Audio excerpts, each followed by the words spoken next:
अस्सलाम वालेकुम। इस वीडियो में बात करेंगे क्लाइंट-फेल्टर सिंड्रोम की। Klinefelter syndrome as we know it is the most important.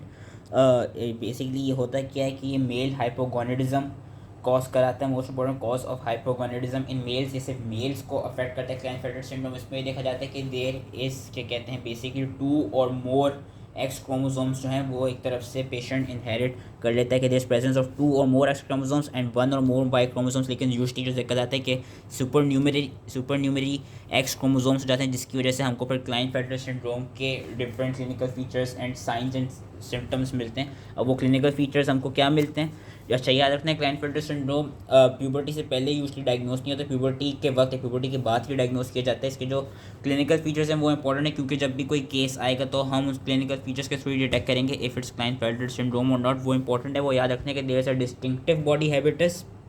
क्या होता क्या, there is increase in length between soles and the pubic bone. उसके अलावा इनोनचॉइड बॉडी या इनोनकॉइड बॉडी हैबिटस होती है, जिसमें अब नॉर्मली लॉन्ग लेग्स होते हैं, स्मॉल एट्रोफिक टेस्टीज होती हैं जिसके और they are associated with small penis. और फिर जो भी मेल के सेकेंडरी सेक्सुअल कैरेक्टरिस्टिक्स होते हैं वो सारे लैक कर रहे होते हैं। फॉर एग्जांपल डीप वॉइस नहीं होती, बेयर्ड नहीं होती, जो male distribution of pubic hair है वो नहीं होती, गायनिकोमेस्टिया देखे जाता है। उसके अलावा जो कॉग्निटिव एबिलिटीज़ होती है they also range from average to below average.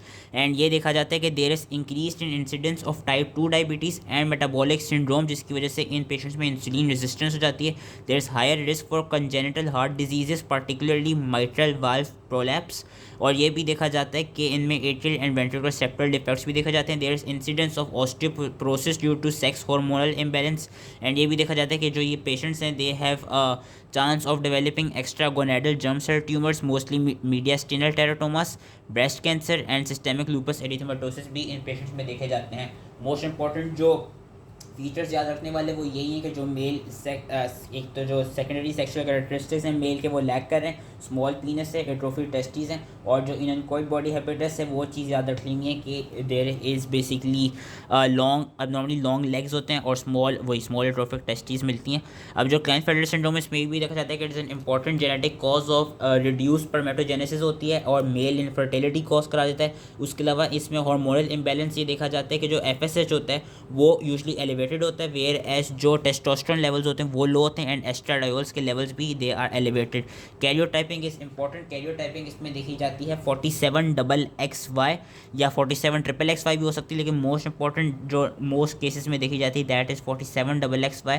And ये होता है क्यों Klinefelter syndrome, it occurs due to meiotic non-disjunction and meiotic non-disjunction can occur at can basically be inherited by both, या तो maternal level पे भी हो सकती है या पैटर्नल लेवल पे भी हो सकती है। कि non disjunction during the meiotic divisions in the germ cells of any one of the parents, maternal and paternal non disjunction at the first meiotic disjunction usually देखा जाता है। तो ये याद रख लेना है कि नॉन डिस्जंक्शन हो रहा है during the meiotic division in the germ cells of one of the parents.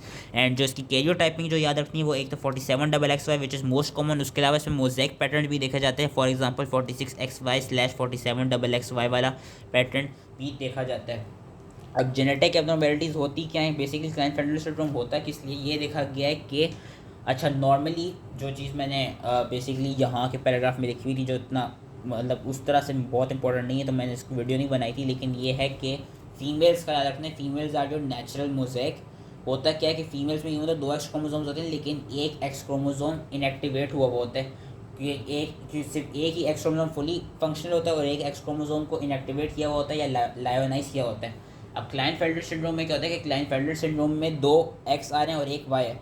अब जो वो लायन हाइपोथेसिस है, जो नेचुरल थ्योरी है कि फीमेल्स में एक एक्स क्रोमोसोम एक्टिव होता है एक इनएक्टिव होता है, तो अगर मेल्स में भी 2 एक्स आ रहे हैं तो यूजली यही देखा जाएगा कि एक एक्स एक्टिव होगा एक एक्स इनएक्टिव होगा। लेकिन क्लाइंट-फेल्टर सिंड्रोम में ये होता है कि जो इनएक्टिव वाला एक्स क्रोमोसोम जिस एक्स क्रोमोसोम को इनएक्टिव होना चाहिए, जिसकी लायनाइजेशन होनी चाहिए, उसकी लायनाइजेशन सही से नहीं हो पाती, उसकी इनएक्टिवेशन सही से नहीं हो पाती, जिसकी वजह से उस पर जो कुछ जीन्स प्रेजेंट होती हैं उनकी इनएक्टिवेशन भी सही से नहीं हो पाती। फॉर एग्जांपल ये देखा जाता है कि जो शॉर्ट स्टेचर होमोबॉक्स जीन होती है जिसको SHOX जीन भी कहते हैं, उसका ओवर एक्सप्रेशन हो जाता है क्लाइंट-फेल्टर सिंड्रोम में, जिसकी वजह से हमको वो डिस्टिंक्टिव बॉडी हैबिटस मिलता है हमको कि वो लॉन्ग फीट नॉर्मली लॉन्ग क्या कहते हैं लेग्स मिल रहे होते हैं, वो इस जीन की वजह से मिलते हैं। इस जीन का ओवर एक्सप्रेशन हो जाता है। एंड ये देखा गया है कि जो जो सेकंड मैकेनिज्म है वो ये देखा गया है कि जो those genes which are encoding for the androgen receptors उनमें भी कोई डिफेक्ट आ जाता है। कि नॉर्मली होता है कि जो एंड्रोजन रिसेप्टर्स होते हैं उन पे जो CAG न्यूक्लियोटाइड के रिपीट्स होते हैं वो कम से कम होने चाहिए, क्योंकि जब वो कम से कम होंगे तो जो टेस्टोस्टेरोन होगा वो आराम से अपने रिसेप्टर्स पे जाके बाइंड कर लेगा और ऐड कर लेगा। अगर तो वो CAG रिपीट ज़्यादा होंगे तो जो टेस्टोस्टेरोन होगा वो अपने रिसेप्टर्स पे सही से बाइंड नहीं कर पाएगा।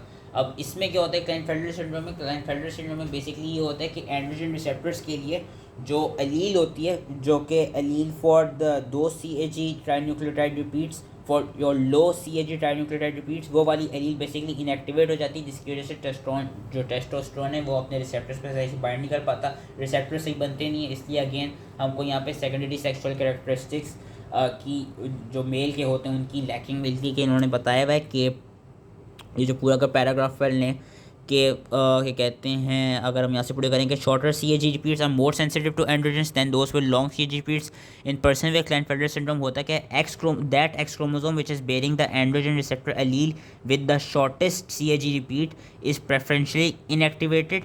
और ये कहते हैं in XXY males with low testosterone level, expression of androgen receptors with long CAG repeats वो फर्दर एक्टिवेट हो जाती हैं, उनका ज़्यादा एक्सप्रेशन हो जाता है, जिसकी वजह से जो हाइपोगोनाडिज्म के सिम्टम्स हैं वो फर्दर एग्जैसरबेट करते हैं। So that was all related to Klinefelter syndrome. I hope ये इसलिए समझ में आ गया हो एंड थैंक यू।